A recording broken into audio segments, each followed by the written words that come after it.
নমস্কার, আমি অনিরুদ্ধ কোনার স্বনির্ভর কৃষি বিকাশ কেন্দ্রের তরফ থেকে মাশরুম চাষের 100% প্রমোশনের জন্য আমাদের সংস্থা কাজ করে আসছে গত 4 বছর ধরে। আমরা মাশরুম চাষ শুধুমাত্র প্রশিক্ষণ নয় বা শুধুমাত্র ল্যাব থেকে আমরা বীজ সাপ্লাই করা নয়, আমরা তার পাশাপাশি একটা চাষ করতে গেলে যে 4টে পরিষেবার প্রয়োজন পড়ে, এই 4টে পরিষেবাই আমরা মানুষকে দিয়ে থাকি।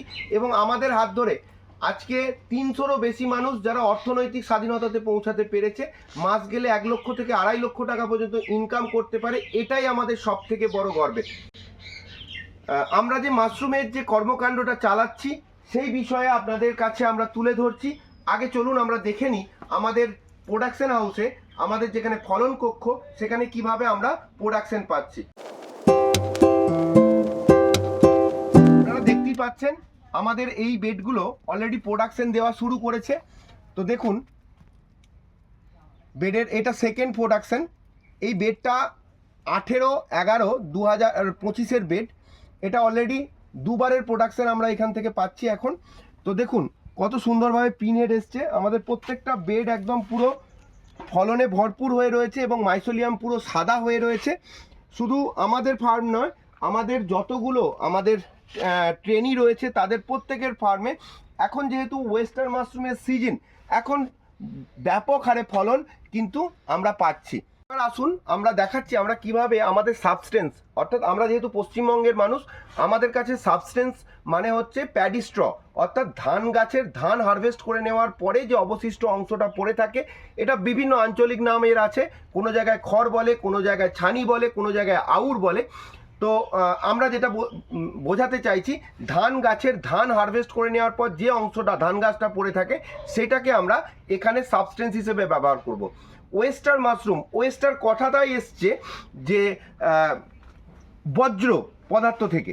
তো আমরা যে কোনো জৈব বর্জ্য থেকে সাবস্টেন্স বানাতে পারি। যেহেতু আমরা পশ্চিমবঙ্গের প্রায় প্রত্যেকটা জেলাতে ধান চাষ হয়, তাই আমরা এই চাষটাকে খড়ের মাধ্যমে, খড়কে সাবস্টেন্স হিসেবে ব্যবহার করি। এবং আমরা আমাদের ফার্মে মেনলি 2 ধরনের পদ্ধতিতে স্টেরিলাইজেশন করি, কেমিক্যাল কোল্ড মেথড এবং হট স্টিম মেথড। তো আমাদের এখন এই মুহূর্তে হট স্টিম মেথডের খড় রেডি হয়েছে। আপনারা দেখুন কিভাবে আমরা সেই খড়টাকে ড্রাই করছি। আমরা এখন স্টিম চেম্বার থেকে খড় বের করে খড়টাকে আমরা রোদে দিয়েছি। খড়টা রোদে দেওয়ার সময় আমাদের দুটো জিনিস সবসময়ের জন্য খেয়াল রাখতে হবে। আমরা খড়টাকে কখনোই মাটির ওপরে আমরা দেব না। মাশরুম চাষের ক্ষেত্রে হাইজিনিক কন্ডিশনটা সব থেকে গুরুত্বপূর্ণ। তাই আমরা পরিষ্কার পরিচ্ছন্ন কোনো একটা পাতনের ওপরে আমরা খড়টাকে মেলবো এবং খড়টাকে যেখানে মেলছি সেখানে যেন মশা মাছি অতিরিক্ত না থাকে, ভ্যান ভ্যান যেন না করে, সেই জিনিসটা আমাদের এই দুটো জিনিস খালি খেয়াল রাখলেই চলবে।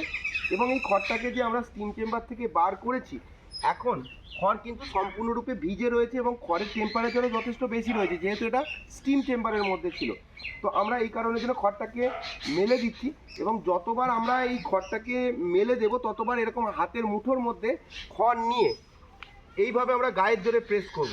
তো দেখুন এখন এটা যেহেতু স্টিম চেম্বারের খড়, আমার আগুনের ফাঁক দিয়ে জল পড়ছে না, কিন্তু আমার হাতটা সম্পূর্ণরূপে জবজবে ভিজে যাচ্ছে। ওকে, তো আমাদের এইটা যখন আমরা হাতের মুঠোর মধ্যে নিয়ে গায়ের জোরে প্রেস করলে আমাদের এই হাতে জলটা লাগবে না এবং খড়টা ভিজে আছে, খড়ের মধ্যে জল আছে, এই ফিলিংসটা যখন আসবে তখনই কিন্তু আমরা খড়টাকে দিয়ে বেড প্রিপারেশন করতে পারবো। পরবর্তী আপডেটের জন্য আমাদের চ্যানেলে চোখ রাখুন এবং আপনার কাছে এই ইনফরমেশনগুলো গুরুত্বপূর্ণ হয়ে থাকলে বা মাশরুম চাষে ইন্টারেস্টেড থাকলে আমাদের চ্যানেলটাকে সাবস্ক্রাইব করুন।